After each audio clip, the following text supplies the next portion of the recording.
नमस्ते। मैं हूं सुरेश कुमार एकलवे और आप देख रहे हैं Hindustan news and tips. Kuwait में बाहरी मुसलमानों पर बड़ी कार्रवाई सवाल खड़े नहीं करती है, बल्कि उन लोकतांत्रिक देशों के लिए एक सीख है जहां कुछ चरमपंथी ताकतें सरेआम कानून की धज्जियां उड़ाकर आम जनजीवन को अस्त व्यस्त कर देती है। खाड़ी के अधिकतर देशों में धरना प्रदर्शन आयोजित करने की अनुमति नहीं है। यहाँ के कानून इतने सख्त है कि कोई तैमन तक नहीं लहरा सकता है। लेकिन बांग्लादेश और पाकिस्तान से जो कचरा इन देशों में गया है, उसके चक्कर में भारतीय मुसलमान भी आ गए। नतीजा यह हुआ कि पैगंबर विवाद में उन्होंने भी कुवैत को भारत की सड़कें समझ ली। यहाँ के फैल क्षेत्र में जमकर तहमद फाड़े गए और टोपी उछाल नौटंकी की गई। पर अब इन जाहिलों की यह नौटंकी इनकी तशरीफ के बल निकल रही है। कुवैत ने प्रदर्शन करने वाले प्रवासियों को गिरफ्तार करने का आदेश जारी किया है। इन प्रदर्शनकारी लोगों को कुवैत के कानून के उल्लंघन के कारण निर्वासित किया जाएगा। इनमें भारत, पाकिस्तान, बांग्लादेश सहित कई देशों के नागरिक शामिल है।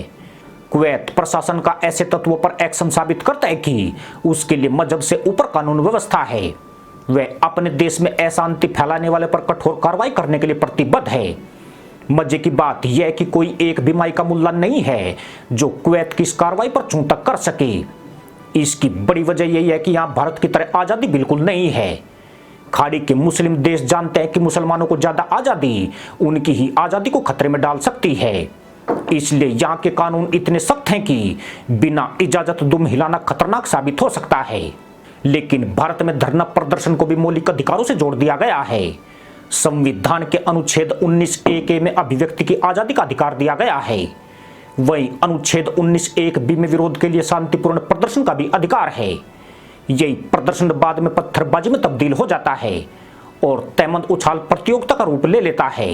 सुप्रीम कोर्ट ने समय समय पर दिए फैसलों में कहा है कि लोकतांत्रिक देशों में आवाज उठाने का अधिकार बेहद अहम है, लेकिन जरूरत पड़ने पर सरकार इसमें वाजिब रोक भी लगा सकती है। लेकिन सरकारें ऐसा नहीं करती है। इसका कारण यह है कि उन्हें अपनी राजनीति चलाने के लिए इस अधिकार का दुरुपयोग करने की छूट मिलती है। लेकिन इसका फायदा आजकल देश विरोधी ताकतें सबसे ज्यादा उठा रही है। यह अधिकार देश में हिंसा दंगा कराने का सबसे घातक हथियार बन गया है। अरविंद केजरीवाल जैसा व्यक्ति इसी अधिकार के सारे दिल्ली का मुख्यमंत्री बन जाता है, वह भी मात्र चंद महीनों के आंदोलन के दम पर। जबकि सैकड़ों चरमपंथी मौलाना इसी अधिकार का इस्तेमाल करके रातों रात स्टार बन गए। इन्हें न जनता के बीच जाने की जरूरत पड़ी और न संकरी गलियों में घूमकर लोगों की पीड़ा सुनने का सौभाग्य प्राप्त हुआ। कन्हैया कुमार, हार्दिक पटेल ओवैसी, इमरान मसूद, भीम आर्मी सभी ऐसे धरने प्रदर्शन की देन है। यह जनता के बीच से उत्पन्न पैदाइश नहीं है, बल्कि धरना प्रदर्शन और जहरीले भाषणों की पैदाइश है। और इसका श्रेय धरना प्रदर्शन के मौलिक अधिकार को ही जाता है। हैरानी की बात यह है कि सरकार इस तरह के प्रदर्शन को रोकने के लिए आईपीसी की धारा 153 और 153(a) के तहत केस दर्ज कर सकती है, लेकिन आज तक किसी भी प्रदर्शनकारी नेता को इसके तहत शायद ही सजा हुई होगी। यह एक मामूली जमानती धारा है।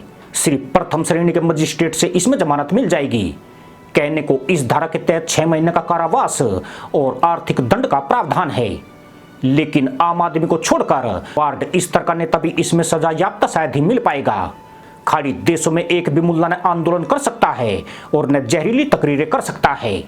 इतना ही नहीं, दुनिया में इस्लाम या पैगंबर को लेकर कुछ भी बोला जाए, यहाँ कभी भी पत्थरबाजी देखने को नहीं मिलेगी।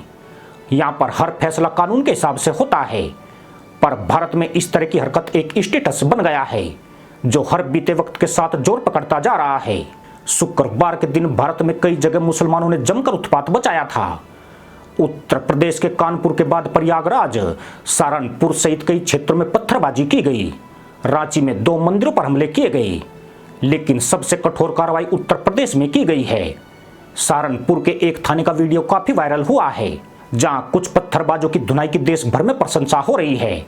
साथ ही कानपुर के जफर हयात और प्रयागराज के जावेद पंप पर एक्शन भी शेष राज्य सरकारों के लिए किसी प्रेरणा की तरह है।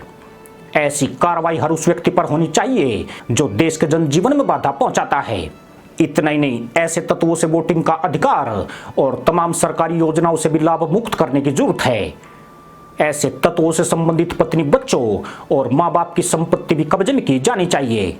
अगर नेता बनने की इतनी महत्वाकांक्षा है और धर्म की इतनी चिंता है तो जनता के बीच जाकर अच्छे काम से अपना जनाधार बढ़ाना चाहिए। तहमद लहराकर और टोपी उछालने से सिर्फ भड़वे नेता ही पैदा होते हैं। इसी के साथ अनुमति दोस्तों, जय जवान जय किसान जय हिंद वंदे मातरम।